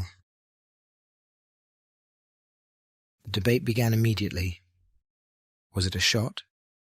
Or had Ronaldinho been crossing for one of the Brazilian forwards in the area, only for the ball to accidentally find its way into the goal? Both interpretations had supporters. Some pointed out that the angle was awkward for a direct shot, that the cross interpretation made more tactical sense, that Ronaldinho would not, in his right mind, have chosen to shoot from that distance against a goalkeeper of Seaman's quality. Others said that the moment Ronaldinho's foot connected with the ball, the angle of the boot, the top spin imparted, the height and trajectory chosen, was indistinguishable from a deliberate attempt to lob the goalkeeper. In the years that followed, Ronaldinho himself was asked the question countless times. His answers, characteristically, were not entirely consistent. Sometimes he said it had been a shot. Sometimes he hinted that it might have been a cross. His smile, when the question was put to him, was the smile of a player who had become, in the years since the goal, the keeper of one of football's great mysteries. The most likely truth, based on the accumulated evidence and the most credible accounts from Ronaldinho's teammates and from Ronaldinho himself in his more candid moments, is that the goal was intentional. That Ronaldinho had seen Seaman off his line, had calculated the chip, and had executed it. What is undisputed is what it meant. It meant Brazil were ahead in the quarter-final. It meant the most talented attacking trio in the tournament had produced a moment of pure individual genius at exactly the moment it had been needed. And it meant Ronaldinho, 22 years old, in his first major international tournament as a regular starter, had announced himself to the world. The boy from Porto Alegre was going to be a star. The match was not over. 7 minutes after his goal, Ronaldinho was sent off. A challenge on Danny Mills was deemed by the referee to be deserving of a straight red card. The replay suggested it was harsh, the contact was minimal, but the decision was made. Ronaldinho walked off the pitch. Brazil had 33 minutes plus stoppage time to play with 10 men against an England side that, despite trailing, had the talent and the motivation to push for the equaliser. Scolari shifted to a more defensive shape. The remaining players threw themselves into the work of defending the lead. England pushed forward. Brazil absorbed the pressure with the kind of disciplined collective effort that had not been associated with the country's previous attacking sides. England had chances. Sol Campbell came close from a corner. The substitute Teddy Sheringham forced a save from Marcos. But the equaliser did not come. The final whistle blew. 2-1 to Brazil. The football world had its semi-final. And Ronaldinho had his moment of immortality. The aftermath of the match was complicated. Brazil were through to the semi-final. But they would be without Ronaldinho for it, due to the suspension that followed his red card. The team that had taken shape across the tournament, The magic quadrilateral of Cafu, Roberto Carlos, Rivaldo, Ronaldo and Ronaldinho would have to be adjusted for the semi-final. England, despite the defeat, walked away from the match with reputations enhanced. They had gone toe-to-toe with Brazil. They had led the match. They had not been outplayed in any tactical sense. They had been beaten by individual moments of brilliance from world-class opponents. The match itself, in the years that followed, would be remembered for the Ronaldinho goal above all else. The chip, the smile, the mystery of whether it was intentional, the image of David Seaman, hands on his head, watching the ball drop into the net behind him. It was the moment of the tournament for many people who watched it. And for Brazil, it was the moment that confirmed something the group stage had been suggesting and the Belgium match had been hinting at. They were not just back as a competitive force at the World Cup. They were potentially going to win it. The semi-final awaited. A rematch with Turkey, the team Brazil had beaten in their opening match. And after that, if they got through, the final. The final that would either complete the most extraordinary personal redemption story in modern football history, or extend it by another 4 years. Chapter 7.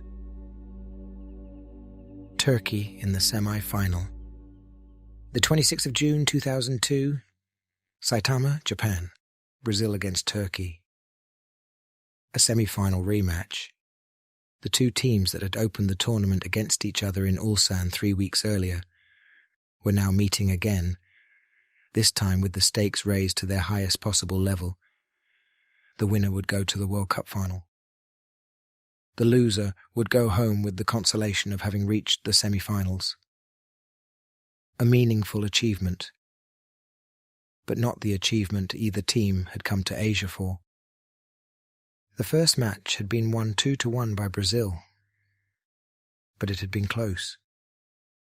The Turkish team had given Brazil real problems for long stretches. They had created chances. They had taken the lead through Hasan Şaş in the second half. They had been undone by Ronaldo's individual quality, and by the controversial sending off that had reduced them to 10 men in the closing minutes. Now they were back, with the same manager, the same core of players, the same well-drilled defensive structure that had carried them through the tournament, and the specific motivation of a team that had been beaten by Brazil once and believed, with reason, that they could beat them on a different day. The match was going to be tight, and in some ways, it was going to be a test of Brazil's adaptability, of whether the team that had grown into the tournament could continue to find ways to win against opponents that had specifically prepared for them. Brazil had to make changes for the semi-final. Ronaldinho was suspended for the red card he had received against England. His absence was significant. The young Brazilian forward had been one of the key creative figures in the previous matches. His pressing, his linking, play, his willingness to take on defenders had been crucial to the dynamic of the front line. Scolari's solution was to bring Juninho Paulista into the side, restructuring the attack to compensate for Ronaldinho's absence. It was not a like-for-like replacement. Juninho was a different kind of player, more direct, less of a tournament-defining presence. But he was a senior international who could be trusted to do the job that the system required. The other change was tactical. Without Ronaldinho's pressing and his ability to run at defenders, Brazil were going to have less of the attacking variety that had defined their better performances. They were going to have to rely more heavily on Rivaldo's creativity in midfield and on Ronaldo's finishing in the penalty area. The match was going to depend on Ronaldo. more than any previous match in the tournament. The semi-final began at high tempo. Turkey, as they had in the opening match, were not interested in being passive. They pressed Brazil from the opening minutes. They closed down the Brazilian midfielders quickly. They denied Cafu and Roberto Carlos the space to overlap that those attacking fullbacks needed to be effective. For the first half, the match was a stalemate. Both teams creating half chances. Neither team able to find the decisive break. The Brazilian players were visibly frustrated. The football they had been producing in the previous matches was not flowing the way it had been. Rivaldo was being closed down before he could create. Ronaldo was being shadowed by two defenders whenever he received the ball. The Turkish strategy was working. By half-time, the score was 0-0. The pessimism that had been a feature of Brazilian football discourse before the tournament began to creep back in. Could this Brazil team, without Ronaldinho, find a way through a defensive opponent? Could they create the moment of quality required to win matches like this? The answer when it came was again the answer it had been across the previous several matches. Ronaldo. The 49th minute, 4 minutes into the second half. A move that began in the Brazilian midfield. The ball worked forward through Gilberto Silva. A pass to Ronaldo, who had positioned himself in the right half space, just outside the Turkish penalty area. Ronaldo took a touch to control. The defender Bülent Korkmaz closed in. Ronaldo, with his back partially to goal, swiveled. The kind of half-turn that he had done thousands of times in his career that the rebuilt patella tendon could still handle, and struck the ball with the outside of his right foot. It was not a clean strike. The contact was scuffed, the ball going lower and less hard than Ronaldo would have wanted. But it was on target. It bounced once before reaching Rüştü Reçber, the Turkish goalkeeper, and it travelled with just enough pace and at just enough of an awkward angle that Rüştü could not gather it cleanly. The ball squirmed under his body. It crossed the line. 1-0, Brazil. It was the ugliest of Ronaldo's tournament goals. There had been no moment of brilliance, no clinical finish, no demonstration of the explosive power that had defined him in 1998. It was a scuffed shot that had bounced awkwardly and embarrassed a goalkeeper who would in any other circumstance have saved it. But it counted. And in the context of Ronaldo's tournament, it carried more meaning than a beautiful goal would have. Because it was the goal of a player who was finding ways to score even when his body was not perfect, who was producing the decisive moments, not because everything was working at peak level, but because his instincts and his positioning and his footballing intelligence were so refined that he could create chances in situations that would not have produced them for other forwards. He had now scored in every knockout round. He was the tournament's leading scorer, and he had carried Brazil to the World Cup final. Turkey responded as they had to. They threw players forward. They pressed Brazil's defence with the kind of urgency of a team that knew its tournament was about to end. They created chances.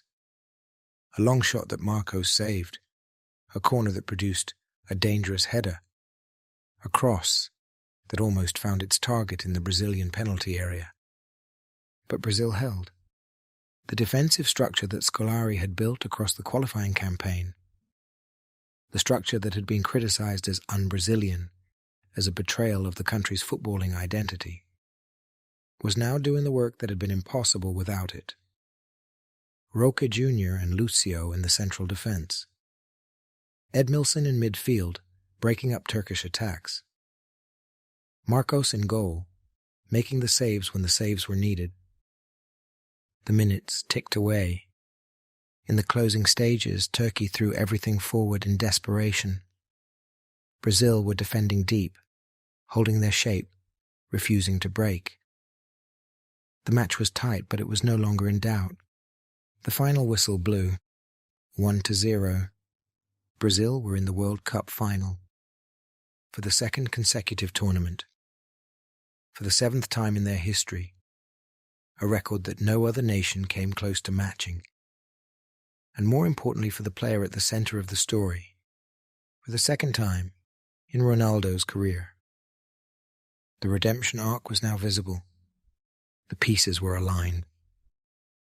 The fall in Paris, the years of injury, the doubt about whether he would ever play at this level again, the recovery, the selection by Scolari, the 4 years of darkness, all of it leading to one match, the World Cup final, in 4 days' time, in Yokohama against Germany. The reaction to the semi-final, across Brazil and across the football world, was one of growing recognition. This was not the same Brazil that had stumbled through qualifying. This was a team that had taken shape across the tournament, that had grown into its system, that had found a way to win matches in different ways. Sometimes through attacking brilliance, sometimes through defensive resilience, sometimes through individual moments from its central figure. The Brazilian press, which had been so critical of Scolari at every stage of his tenure, was finally finding language to praise him. The pragmatism that had been derided was now being seen for what it was. A strategic foundation on which the attacking quality of the team could build. The defensive solidity had not betrayed Brazilian football. It had made the attacking football possible. And Ronaldo, the player who had been written off for 2 years, whose tendon had been rebuilt twice, whose career at multiple points had appeared to be over. He was about to play in a World Cup final. The player who had walked through the 1998 final as though he was not there was about to walk into the 2002 final as the tournament's leading scorer, with 5 goals in 6 matches. With the redemption story he had spent 4 years building towards standing on the edge of completion. The final was 4 days away, and waiting for Brazil in Yokohama would be Germany, the most consistently competent international team of the modern era, the country whose World Cup record was second only to Brazil's own, a team built around the goalkeeper who had been the player of the tournament so far, Oliver Kahn, and who had reached the final largely through his individual brilliance and the team's iron defensive structure. Kahn had been almost untouchable across the tournament. In 4 days' time, Ronaldo was going to have to find a way past him. Chapter 8. The Final, Part 1. The 30th of June 2002. International Stadium, Yokohama, Japan. The World Cup Final. Brazil against Germany. It was, in the long history of the tournament, an unlikely match. Despite being the 2 most successful nations in World Cup history, Brazil with 4 titles, Germany with 3, they had never met in a World Cup final. Never in a semi-final either. Never, in fact, in any knockout round of the competition. They had been the giants of the tournament for half a century, and yet somehow their paths had not crossed at its most important moments, until Yokohama. The 2 teams arrived at the final by very different routes. Brazil had grown into the tournament, starting cautiously in the group stage, building momentum through the knockout rounds, producing the moments of brilliance against England that had announced them as serious contenders, then grinding out the semi-final against Turkey in the way that championship teams have to grind matches out when their finest football is not available. Their squad was the more glamorous of the 2. The 3 R's at the front, though Ronaldinho was returning from suspension for the final. Cafu and Roberto Carlos at fullback. The defensive spine that Scolari had built, the combination of attacking creativity and defensive structure that had been refined across 6 matches in Asia. Germany had arrived through a different kind of football. The squad was, by general consensus, one of the least talented Germany had brought to a major tournament in years. Many of the country's most established players had been past their best by 2002. The team that had qualified for the World Cup had done so through a playoff against Ukraine, after finishing second in their qualifying group behind England, who had famously beaten them 5-1 in Munich the previous year. The pre-tournament forecast for Germany had been muted. They were expected to reach the knockout rounds. Germany always reached the knockout rounds. But to challenge for the trophy was considered beyond them. And yet, they had reached the final. The architect of Germany's run was their goalkeeper. Oliver Kahn was 32 years old, the captain of Bayern Munich, and at the time the most feared goalkeeper in world football. He had been the dominant figure of his country's tournament. He had not conceded a goal in 5 of the 6 matches Germany had played on their way to the final. He had produced save after save in matches that, by any objective tactical analysis, Germany should not have won. The semi-final against South Korea, the impossible South Korean run that had captivated the host nation, had been settled by a single Michael Ballack goal, and by Kahn, behind him, making the saves required to deny the home team an equalizer. By the time the final approached, Kahn had been declared the player of the tournament. He had not yet won the award, but the writing was on the wall. He would become, in the days that followed, the only goalkeeper ever to win the Golden Ball as the best player of a World Cup. A unique distinction, reflective of the unique role he had played in carrying his country to the final. And it was Kahn that Brazil were going to have to find a way past. The Brazilian preparation in the days before the final focused, above all else, on the goalkeeper.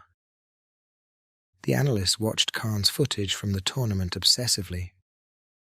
They studied his positioning, his tendencies, the angles at which he could be beaten, the kinds of finishes he found most difficult to deal with. The conclusion broadly was that Kahn was excellent at almost everything but slightly vulnerable to low shots struck along the ground. His height and his reflexes made him almost unbeatable to higher efforts. But low strokeitis, particularly to his bottom corners, particularly when struck with pace, were the area where mistakes might be most likely to come. Ronaldo, in the training sessions before the final, was reportedly drilled on this specifically. The chances he would get, the medical staff and coaching staff told him, would have to be taken with low finishes. The kinds of finishes he had been producing throughout his career when his body had been working at its best. There would not be many chances. There would not be space for the artistic finishes. There would be 1 or 2 moments at most, and those would have to be converted to the right corner, hard and low. The instruction was strategic. It was also, given Ronaldo's career, almost cruel in its specificity. The player who had once finished any kind of chance from any kind of position was now being told that the chances he could expect in the World Cup final would be few and would have to be precise.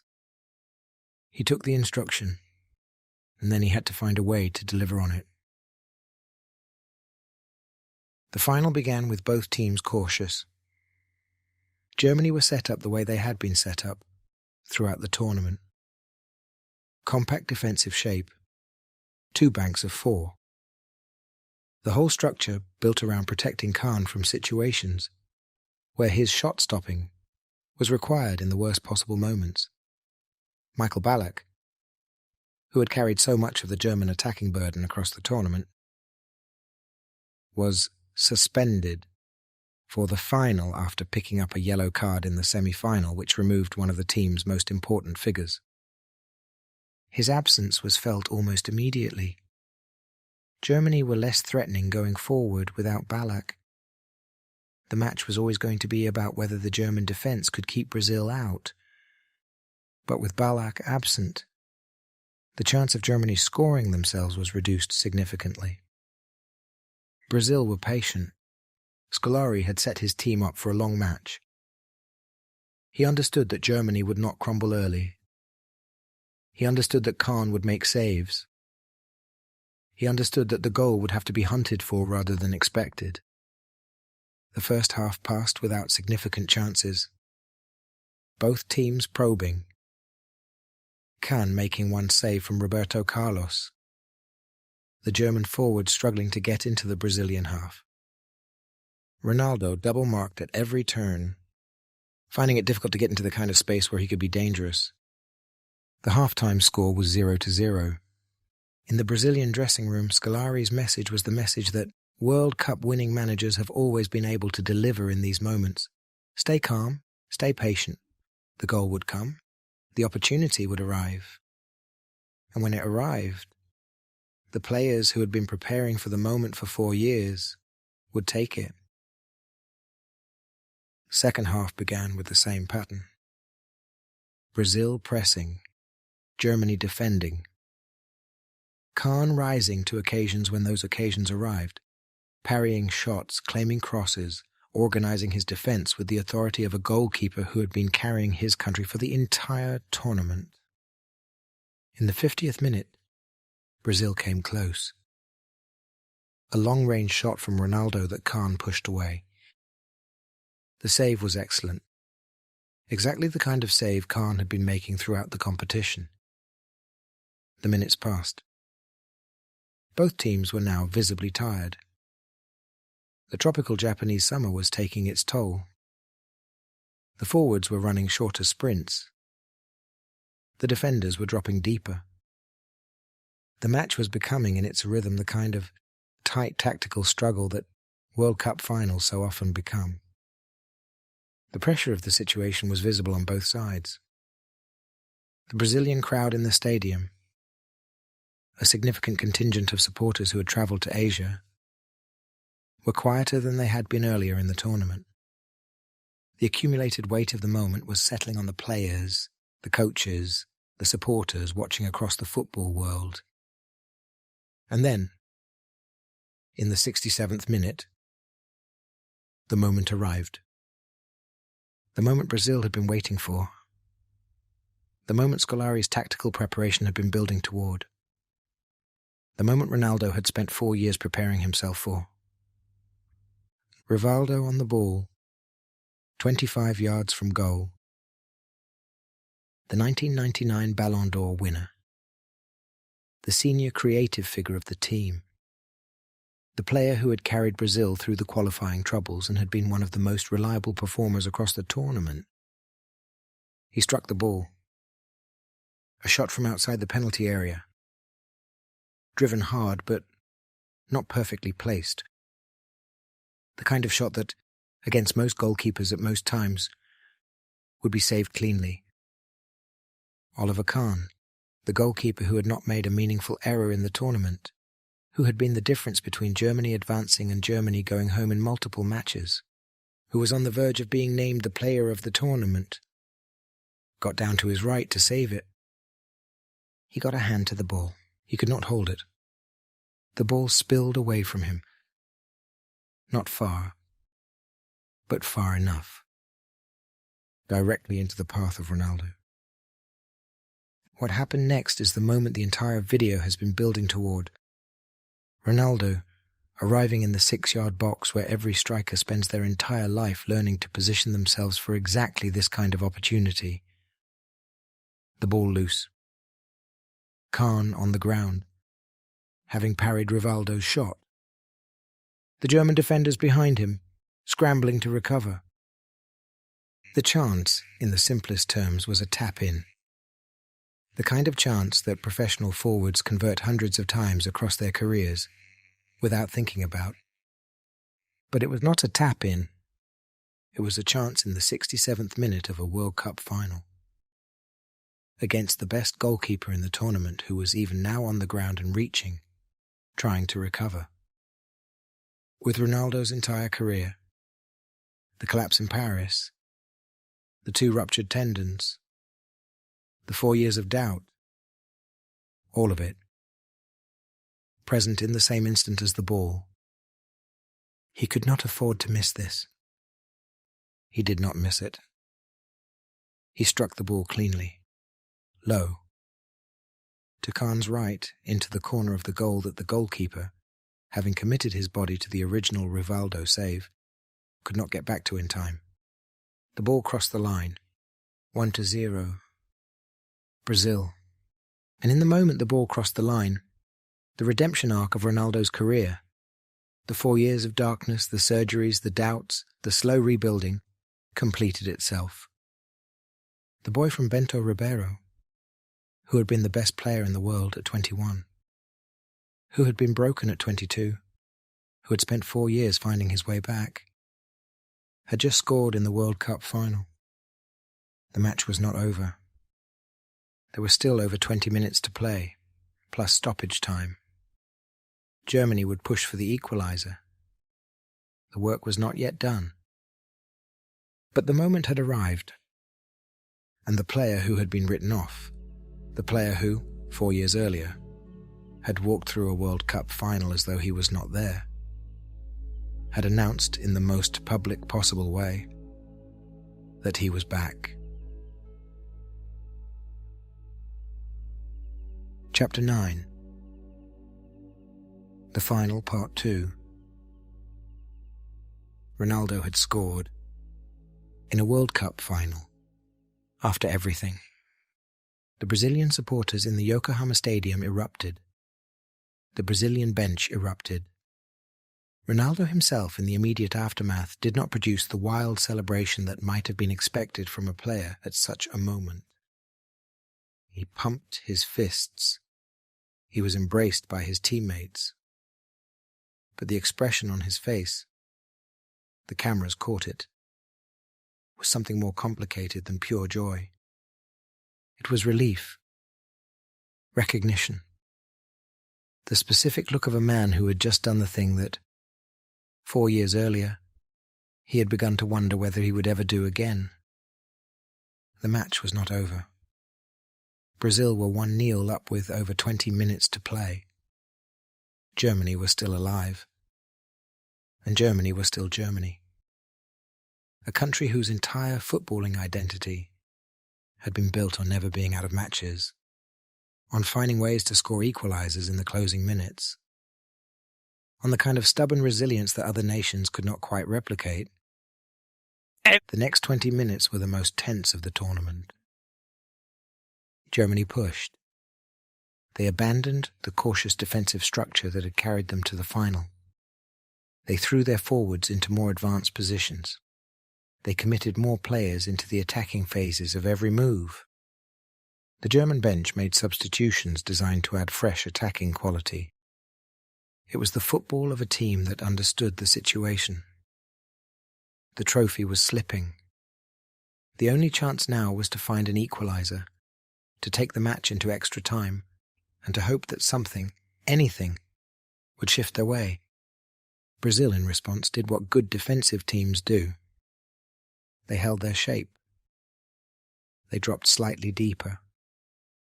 They allowed Germany the territory they were demanding, while denying them the chances in dangerous areas. Cafu and Roberto Carlos, who had been pushed forward across the tournament, were now back as orthodox defenders. The midfield three closed every angle. Marcos in goal organised behind them. The minutes passed. The pressure mounted. The Brazilian players, visibly tiring, kept finding ways to throw themselves in front of crosses and shots, to clear away from danger, to hold the line. It was not pretty football, but it was working. And then, in the 79th minute, the moment that ended the match, a Brazilian attack down the right side. The ball worked into the German half. Kleberson, the midfielder who had been one of the breakout players of the tournament, picking up possession in the centre of the pitch. A pass forward. It found Ronaldo, 25 yards from goal, running onto the ball. The German defence, pushed up to support their attacking pressure, caught suddenly out of position. Ronaldo carried the ball forward. He had Kahn to beat. The same Kahn who, 12 minutes earlier, had parried the Rivaldo shot into Ronaldo's path. Who had been the player of the tournament? Who had been, until the 67th minute, almost untouchable? Ronaldo took one touch to set himself. He struck the ball. A finish exactly as the Brazilian coaching staff had been drilling him to produce.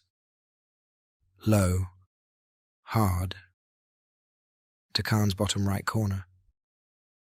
The kind of finish that had defined Ronaldo's career when his body had been at its best, that he had not been able to produce consistently across 2 seasons of injury, that he had been working back toward across the rehabilitation and across the tournament.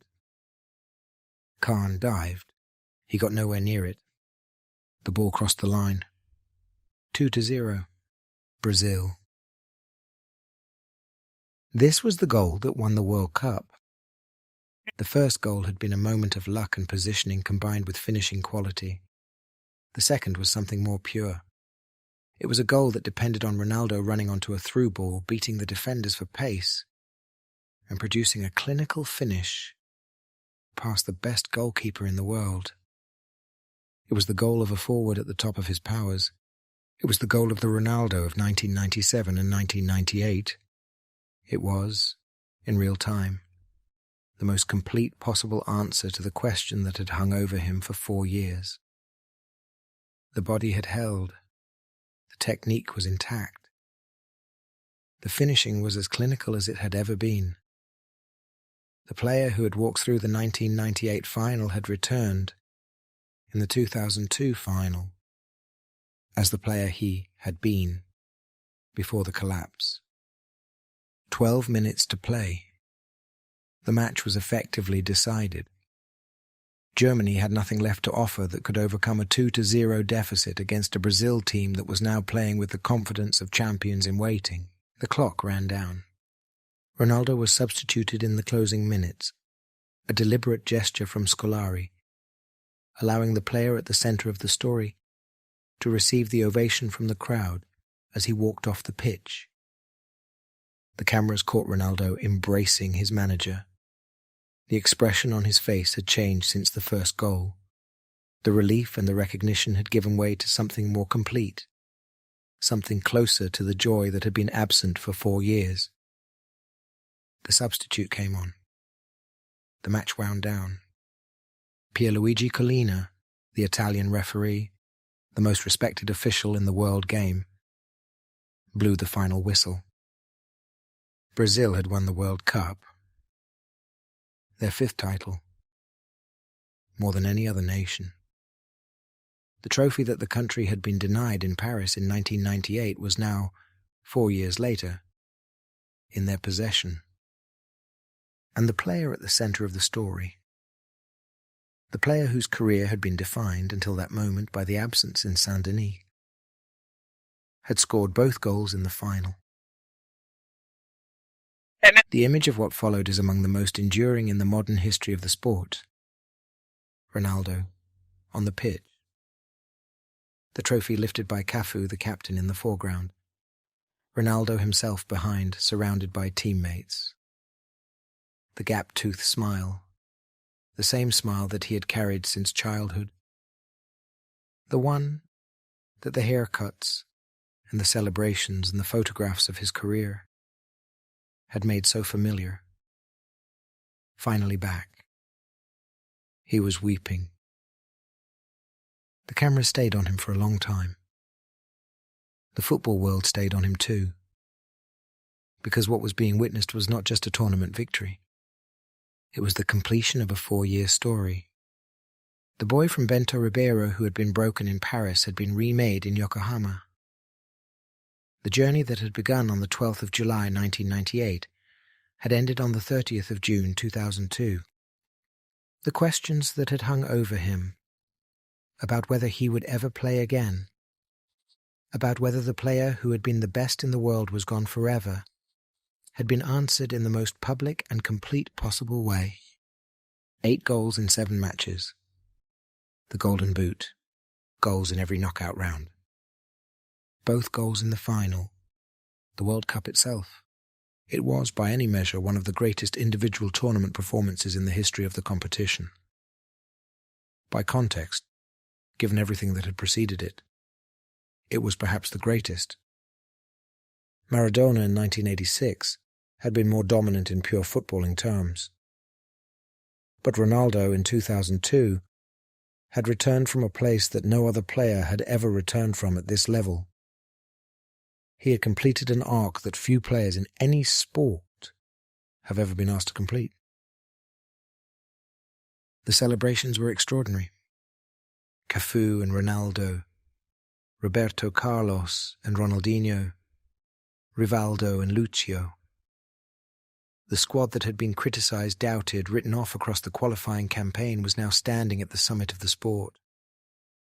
The manager, who had been derided as un-Brazilian, was now the architect of Brazil's 5th World Cup victory.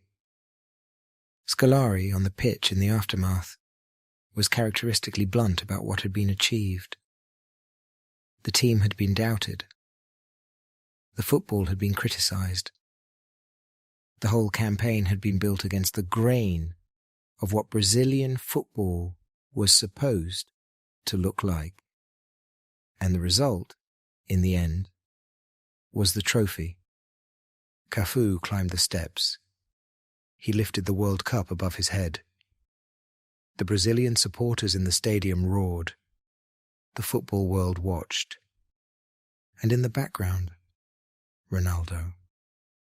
The player at the centre of everything. The player whose story had given the tournament its emotional weight. Smiling. Weeping. Embracing teammates. The redemption was complete. The aftermath of the final in Brazil was a country in celebration. The streets of Rio de Janeiro and São Paulo and Belo Horizonte filled with millions. The team flew home to a hero's welcome. The trophy was paraded through the cities. The country, which had been so anxious about its national football team for 4 years, allowed itself to celebrate without reservation. For Ronaldo personally, the victory carried a weight that went beyond football. He has spoken in the years since about what 2002 meant, about the 4 years of darkness, about the moments when he had not been sure he would play again, about what it meant to walk into a World Cup final with the question of his career hanging over him, and to walk out of it with the trophy and 2 goals, and the most complete possible answer to every question that had been asked. He has said that everything he achieved afterward, the Real Madrid years, the further Ballon d'Or in 2002 itself, the consolation of being remembered as one of the great forwards of the modern era, was made possible by what happened in Yokohama, that without the redemption of 2002, the rest of his career would have been spent in the shadow of the collapse in Paris. With it, the story was complete. He played in 2 more World Cups, 2006 and 2010. He was not the same player in either. The injuries continued. The decline was visible. But the 2002 tournament, that one summer in Asia, Hokesin to give Kane, Keskin Treg, God helped him.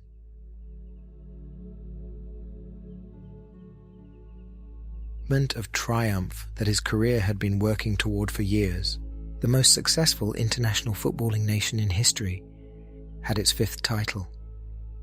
And the player who had carried so much of the country's footballing hope across 2 decades had received, finally, the validation that his talent had always deserved. Epilogue. The game. whispered, "So that is how Brazil won the 2002 World Cup." Not in the way Brazilian football was supposed to win World Cups. Not with the fluent, joyful, attacking brilliance that had defined the great teams of the past. Not with the procession of attacking masterpieces that the country had grown up expecting. They won it through patience, through pragmatism, through a manager who had been derided as un-Brazilian and who had, in the end, built the structure that allowed the country's attacking talent to do what it did best at the moments that mattered most. They won it because Luiz Felipe Scolari had the courage to put defensive solidity ahead of attacking flair when attacking flair alone had failed. They won it because Rivaldo carried the team across qualifying and across the tournament with the senior creative presence that the squad had needed. They won it because Ronaldinho announced himself, in his chip against England, as one of the most gifted footballers of his generation. They won it because Cafu and Roberto Carlos, the greatest attacking fullback pair the modern game had seen, were finally at the peak of their powers at the same World Cup. And they won it because of Ronaldo, the player who had been broken in Paris and remade in Yokohama, the player who had spent 4 years answering the question of whether he could ever be himself again, the player whose body had ruptured twice and whose recovery had been a slow, painful, often invisible process that almost nobody outside the rehabilitation room had been able to witness. He came back. He scored 8 goals in 7 matches. He won the Golden Boot. He scored in every knockout round. He scored both goals in the final. He completed the most extraordinary personal redemption story the World Cup has ever produced.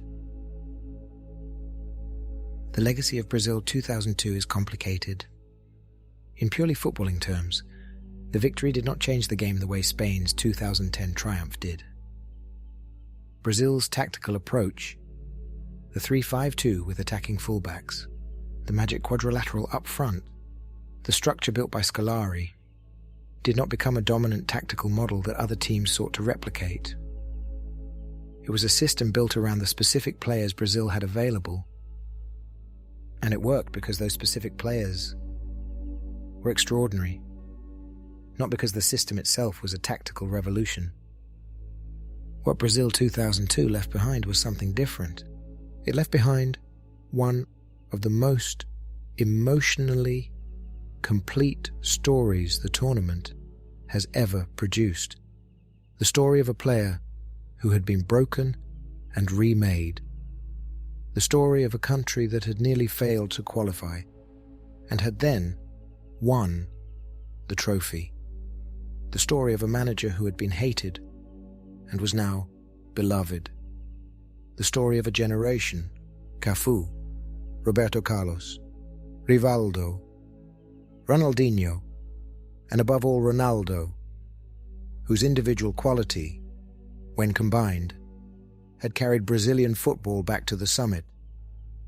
It was the last World Cup that Brazil won.